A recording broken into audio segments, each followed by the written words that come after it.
custodio spetta ad un idraulico che risulta ben investito rigorosamente in moneta sonante, oltre 450.000 euro,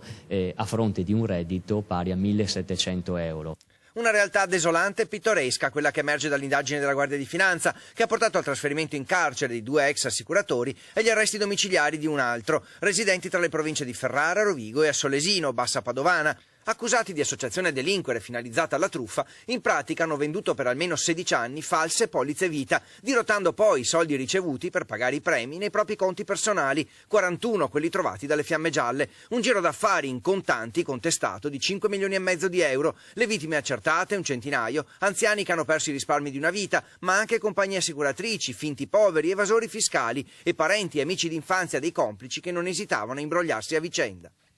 Questi milioni di euro che sono passati rigorosamente in moneta sonante, cash, in contanti, di mano in mano dalle tasche degli evasori fiscali a quelle dei loro truffatori, finiranno nelle casse dello Stato. Altri esempi, una vittima evidentemente evasore che racconta di aver trovato per caso 200.000 euro in un cassetto di casa, un'altra che ha ricevuto una valigetta con 40.000 euro in contanti in un bar, convinto poche ore dopo a sottoscrivere una nuova falsa polizza da 80.000 euro, coinvolgendo nella truffa anche il fratello.